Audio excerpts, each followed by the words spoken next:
I see, it arrived not with trumpets, but with a single palace notice cold, brief, and devastating. The order of succession ceremonies, long treated as untouchable royal choreography, had been unexpectedly altered. Aides called it administrative refinement, courtiers whispered otherwise, because buried beneath the polished language was one chilling implication. Someone inside the House of Windsor had moved to protect the future crown from a threat no one wanted named. Before we go deeper into what this really means for the royal family, make sure to subscribe so you don't miss a single update. At first, the announcement seemed almost harmless. A few words, a measured tone, the kind of palace language designed to calm the public before the public even realizes it should be alarmed. But inside royal circles, reports suggest the reaction was immediate. Phones began ringing. Private secretaries started asking questions they did not want placed in writing. Senior aides, usually trained to treat ceremonial matters with icy patience, suddenly moved with unusual speed. Because succession ceremonies are not simple pageantry. They are the crown's most sacred language. They tell the nation who stands closest to history, who carries the future, and who must never be allowed to confuse family affection with constitutional authority. The timing made it worse. King Charles, still described by insiders as physically diminished and increasingly dependent on advisors, was said to be in no position for another internal confrontation. Every adjustment around the crown now carried extra weight. Every official phrase was examined for hidden meaning. Every silence felt deliberate. And then came the detail that changed the mood entirely. Prince William had reportedly been briefed before the wider household. That single fact, whispered through palace corridors, suggested this was not ordinary scheduling. This was protection. This was containment. This was a future king being pulled behind closed doors before the rest of the family understood what had already been decided. And hovering over it all, according to various interpretations of the palace mood, was Princess Anne. Not loud, not theatrical, not chasing headlines, but present in the way only Anne can be present through discipline, precedent, and the unforgiving machinery of duty. Those familiar with the old guard say Anne has never OT as a stage for emotional bargaining. To her, the firm exists before the family. The crown does not bend because someone feels excluded. It does not soften because someone wants visibility. It survives because certain lines remain untouched. That is why the change struck so deeply. Some insiders interpreted the revised arrangements as a protective move around the Wales children, especially at a moment when George, Charlotte, and Louis represent the living bridge between a fragile reign and a future monarchy still being formed. Their visibility is not entertainment. Their placement is not decoration. Their role, however young they may be, belongs to the constitutional rhythm of the crown. And if any ceremony risked blurring that rhythm, then the palace had reason to act before confusion became precedent. Still, the official statement refused to explain itself. No dramatic clarification. No emotional reassurance, no named conflict, just polished restraint, the old royal shield. But the colder the palace became, the louder the whispers grew. Something had happened behind the curtain. Someone had seen a danger in the ceremonial order. Someone had moved fast enough to stow it. But the real shock was not that the ceremonies changed, it was who allegedly demanded the change before anyone else could interfere. Royal ceremonies are never just ceremonies. They are messages carved in velvet, gold, silence, and rank. Every carriage position, every balcony placement, every oath, every procession tells the nation who belongs closest to the crown. So when the palace adjusted the succession choreography without warning, it was not simply changing an event. It was redrawing the visible map of royal destiny.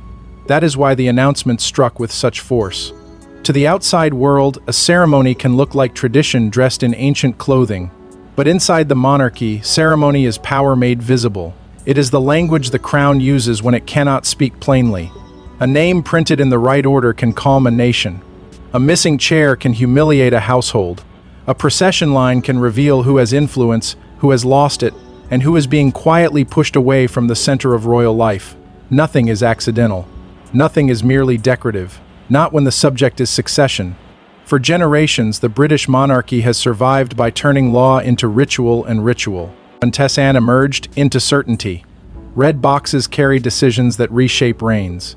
Letters patent define who is entitled to style, rank, and place. Privy Council traditions give ancient weight to modern transition. Coronation planning does not simply celebrate a sovereign, it prepares the public to accept continuity. That continuity matters even more now, with King Charles described by insiders as weakened, burdened, and surrounded by advisors trying to steady the institution around him. In moments like this, ceremony becomes reassurance. It tells the people that even if the man on the throne is fragile, the crown itself remains unbroken. And at the heart of that reassurance stand the Wales children.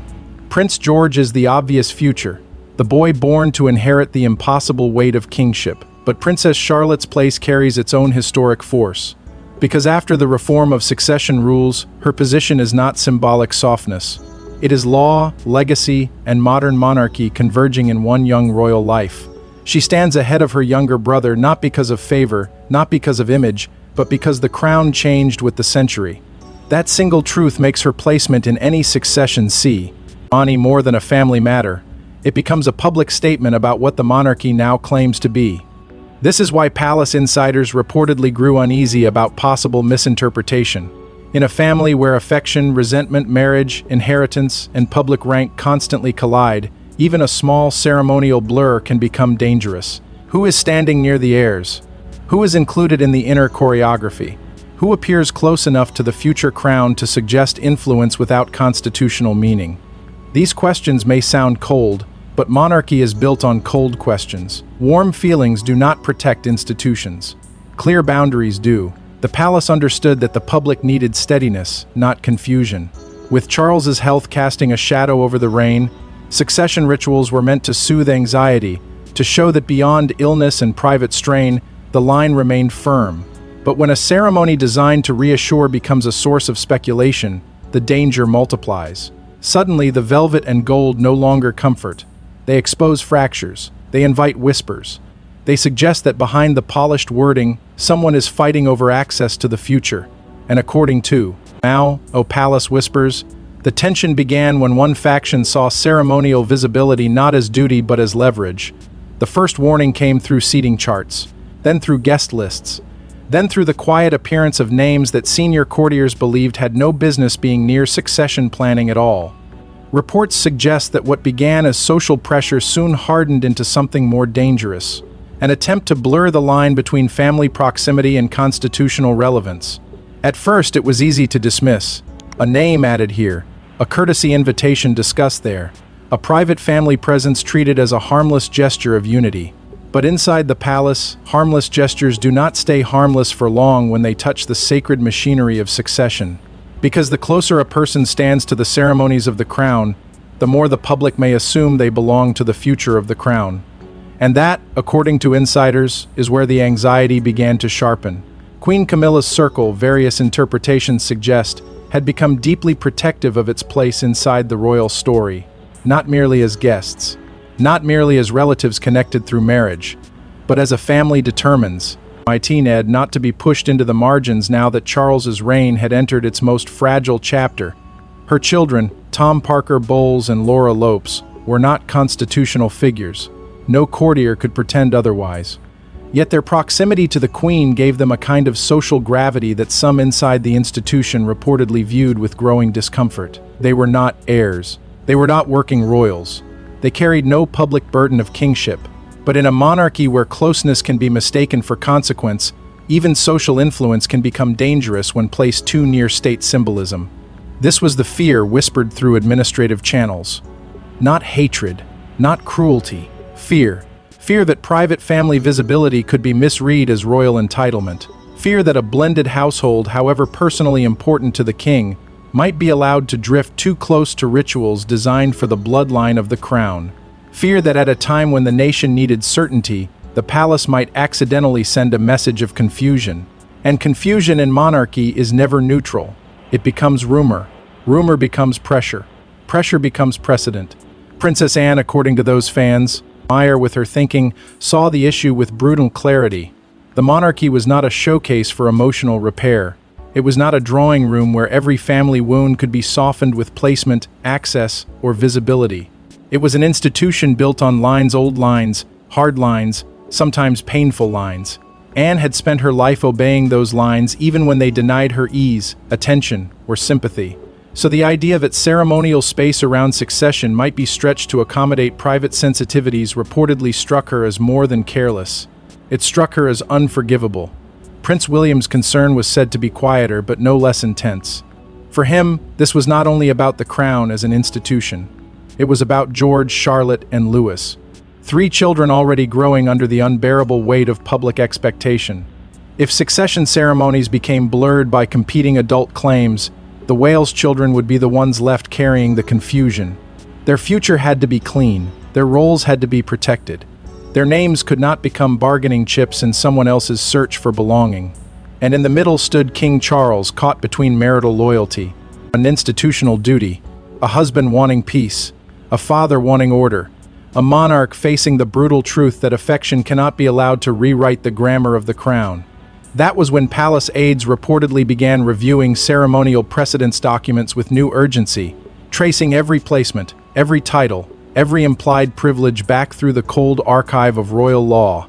But the moment that turned unease into alarm came when Princess Anne reportedly discovered a detail hidden inside the revised ceremonial draft. Princess Anne did not raise her voice. She did not need to. Those familiar with her methods say the Princess Royal has always preferred paper to performance, precedent to pleading, and silence to spectacle. So when the draft crossed her desk, she reportedly saw the problem instantly. A ceremonial ambiguity that could one day be mistaken for royal entitlement. It was not, according to palace whispers, a single outrageous demand written in blunt language. It was subtler than that. More dangerous because it looked almost reasonable. A placement here, a phrase there, a grouping that could be defended as family unity, yet interpreted as something far larger by anyone. Watching closely, that is how royal precedent often begins, not with a declaration, but with a soft exception that survives long enough to become difficult to remove. Anne understood that better than almost anyone alive. She had watched her mother rule through discipline, restraint, and the ruthless protection of constitutional clarity. Queen Elizabeth II had known that the monarchy could absorb sadness, scandal, and personal disappointment, but it could not survive confusion around legitimacy. To Anne, the revised draft was not just awkward, it was a tripwire. If non-succession family figures appeared too close to dynastic rituals, the public might one day ask why they were there at all. And once the question entered the national mind, the damage would already be done. Reports suggest Prince Edward was drawn into the fine print review with the same quiet seriousness that has defined his royal life. Edward has never carried Anne's thunder, but he has long understood the hidden architecture of duty.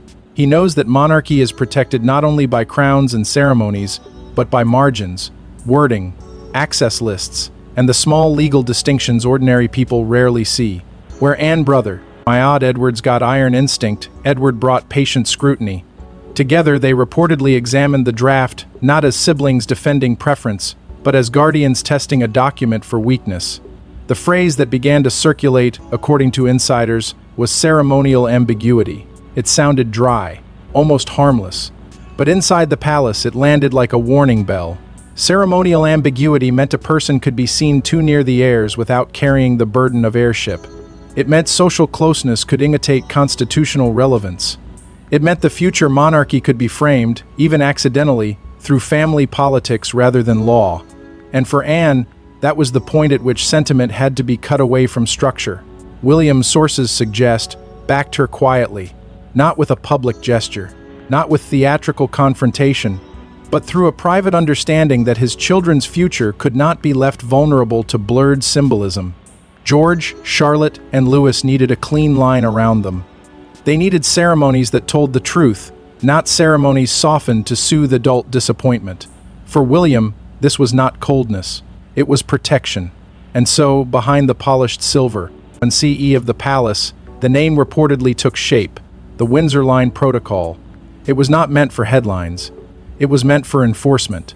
Its purpose was simple, brutal, and unmistakable: to protect succession ceremonies from social ambition, factional reinterpretation, and the quiet creep of borrowed importance. Once the Windsor Line Protocol was invoked, the palace stopped behaving like a family home and started acting like a fortress. By sunrise, the machinery had begun to move, not loudly, not publicly, but with the cold precision of an institution that has survived abdication, scandal, war, divorce, exile, and grief. Guest lists were reviewed, seating maps were frozen, draft briefings were withdrawn, and somewhere inside the palace, one message became unmistakable. The crown does not negotiate with ceremonial overreach. What followed, according to palace whispers, was not a family argument. It was bureaucratic warfare, the kind that leaves no fingerprints, raises no voices, and yet changes everything. Internal planning teams reportedly began revising the succession ceremony papers line by line, stripping away softness, tightening language, and removing any placement that could. And be read as symbolic expansion. The goal was not humiliation. It was containment. The palace was not punishing personalities, it was defending meaning. And inside monarchy, meaning is everything. Certain names, insiders suggest, were quietly removed from ceremonial proximity lists. Not erased from family life, not publicly rejected, but separated from the sacred choreography of succession. That distinction mattered. A private relative could attend as a relative. A guest could remain a guest. But no one outside the direct constitutional line would be allowed to drift close enough to look like part of the dynastic engine. The boundary, once blurred, was being redrawn with an icy hand. Then came the security adjustments. Rehearsals and briefings reportedly moved under tighter classification. Access became more limited. Draft programs were recalled for what aides described as an alignment review, one of those dull palace phrases that often hides a severe institutional correction. In practice, it meant the old draft was no longer safe. Every seating plan, every procession order, every name attached to ceremonial movement had to be tested against the Windsor line protocol. If it creates confusion, it was cut. If it suggested influence without duty, it was frozen out. If it placed private emotion above public clarity, it had no future. Princess Anne and Prince Edward, according to various interpretations of the internal response, coordinated through the administrative channels they understood best. No drama, no leaks with their names attached, just the slow tightening of the royal machine. Anne supplied the force. Edward guarded the fine print. Together, they created the kind of quiet pressure that makes resistance feel not impossible, but pointless. And behind them stood William, reportedly firm on one central principle. Future ceremonies must center the direct heirs only. Not because the wider family did not matter, but because the monarchy could not afford symbolic confusion around children who would one day carry its survival. King Charles was said to be reluctant. That reluctance, if true, was painfully human. He had spent so much of his life trying to reconcile private love with public role, and now those two forces were colliding once again at the weakest moment of his reign. But illness changes the balance of power. Exhaustion makes conflict harder to solve, a stain. And when Anne, Edward, William, and the institutional advisors aligned, Charles reportedly found himself facing not a request, but a consensus. For Camilla's circle, the tightening was said to land coldly. Frustration grew in the spaces where influence had once felt softer, warmer, easier to assume. But the palace had chosen discipline over comfort, and the cost of that choice was only beginning to reveal itself. But the most emotional consequence was not felt by the adults fighting over symbolism. It fell on the children whose futures were being protected. Princess Charlotte had done nothing except be born into history. Yet suddenly her name sat at the center of a palace storm she was too young to understand. Reports suggest Catherine became visibly emotional when briefed on how the revised ceremonies might affect Charlotte's future visibility. Because this was never only about rank, it was about protecting a child from becoming a pawn. For Catherine, the issue reportedly cut deeper than protocol. It touched the private fear every royal mother must carry, the knowledge that childhood inside the monarchy is never fully private. Every public moment can be interpreted. Every appearance can become a headline. Every mistake made by adults can settle like weight on the shoulders of children who never asked for history to claim them. Charlotte was not a negotiator in this quiet struggle. She was not a faction. She was not a symbol to be pushed forward or pulled back depending on palace politics. She was a young princess whose place in the line of succession had already been shaped by law. And that place had to be protected with care, not exploited through confusion. The change in succession rules gave Charlotte's position unusual historic force.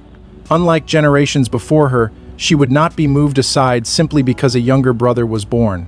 That fact made her role powerful, modern, and deeply meaningful. It also made the ceremonial handling of her place more sensitive. If the palace appeared uncertain about who belonged near the future crown, then the public might misunderstand not only Charlotte's role, but the entire message the monarchy had spent years trying to send, that duty, continuity, and fairness could exist together inside an ancient institution. William, according to insiders, understood the danger immediately. His concern was not abstract, Diane, it was personal. George, Charlotte, and Louis were already growing up inside a life where affection and expectation collide. George carries the shadow of kingship. Charlotte carries a historic place that must be honored without turning her into spectacle. Louis carries the pressure of being watched even when he is simply being a child. William's reported position was firm. Their futures could not be shaped by adult maneuvering. Their public roles had to be clear, limited, and protected from factional noise. Anne's view was colder, but not less protective. To her, Charlotte was not a tabloid character, not a sentimental figure to be used in palace storytelling, and not a tool in any private struggle over visibility. She was part of the monarchy's legal future. That meant the institution owed her clarity. Not indulgence, not drama, clarity. In Anne's world, protection did not always look soft. Sometimes it looked like a line drawn in permanent ink. And this is where Catherine's quiet resolve reportedly became impossible to ignore. She did not need a public confrontation to make her position felt. Her strength came through steadiness, through the insistence that her children's lives, should not become the battleground for unresolved adult ambitions. Behind the palace language, behind the frozen seating plans and withdrawn drafts, there was a mother's fear and a future queen's discipline moving together. The revised ceremonies, insiders suggest, restored the emphasis where it had always belonged. George, Charlotte, and Louis as the living continuity beyond Charles and William. Not as ornaments, not as leverage, as the next chapter of the crown. But protecting them meant someone else had to be disappointed, and that disappointment was now reaching the king himself.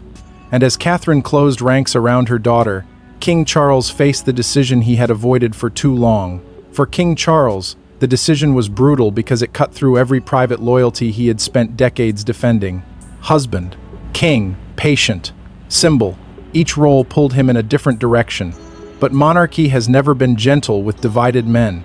And in the end, reports suggest Charles was forced to accept the ancient truth his mother understood perfectly. The firm must survive the family. That truth did not arrive gently. It pressed against him through every conversation, every revised paper, every careful warning from those who believed the institution was drifting too close to emotional compromise. Charles had spent his life seeking acceptance, first as an heir waiting in the long shadow of Queen Elizabeth II, then as a man asking the public to understand the private choices that had shaped his heart. But the throne gives no reward for complexity. It asks only whether the person wearing the crown can protect what came before and preserve what must come after. According to palace insiders, Charles was emotionally exhausted by the dispute. His health had already made the reign feel fragile, and the last thing he needed was another internal battle over rank, visibility, and belonging. Camilla, various interpretations suggest, was disappointed by the tightening of ceremonial boundaries, especially where they affected the wider circle around her. To her supporters, the restrictions may have felt cold, even unnecessary. After all, family presence can be defended as unity. But to Anne, unity without clarity was not unity at all. It was risk dressed as kindness.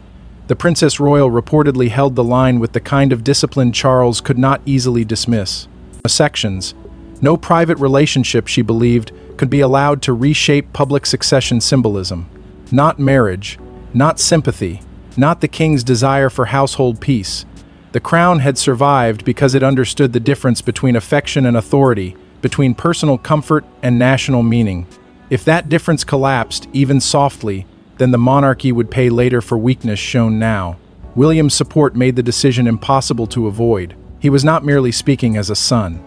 He was speaking as the next sovereign, the man whose children would inherit the consequences of every blurred line.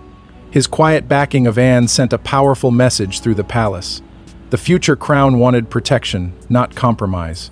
And Edward, ever the guardian of the fine print, reportedly reinforced the same conclusion through constitutional and ceremonial logic. The revised order was not an insult, it was a correction. Charles in the end gave final approval, not with triumph, not with ease, but with the heavy resignation of a king who understood that hesitation could become damage. The palace statement remained bland, almost painfully so. It offered no window into the emotion, a banal strain behind the words, no acknowledgement of disappointment, no hint of the internal pressure that had led to the decision. That is how the monarchy survives its wounds. It hides the blood beneath formal language. Yet inside that silence, something unmistakable had happened. Queen Elizabeth II's old guard had won a quiet victory. Anne's discipline, Edward's precision, William's future-focused resolve, and Catherine's protective steadiness had forced the crown back toward its oldest law. Duty over comfort, line over sentiment, institution over household politics. What emerged afterward was not peace. It was something colder, stronger, and far more royal. By the time the palace finished speaking, the message was already carved into the future. The succession ceremonies would proceed under stricter rules, cleaner lines, and colder discipline. No blurred loyalties. No borrowed grandeur. No jewels without the job. The monarchy had drawn its boundary in silence, and everyone inside the House of Windsor now knew exactly where that boundary stood. The revised ceremonies restored the focus to the only place it could safely belong, the direct line of succession. Not the wider family. Not my social orbit around the throne. Not those whose closeness came through marriage, friendship, or private affection. The crown had been forced back to its most ancient truth. It does not exist to comfort every wounded ego inside palace walls. It exists to continue. And continuity demands order, even when order feels cruel to those standing outside its inner ring. Anne's Windsor line protocol became more than an internal correction.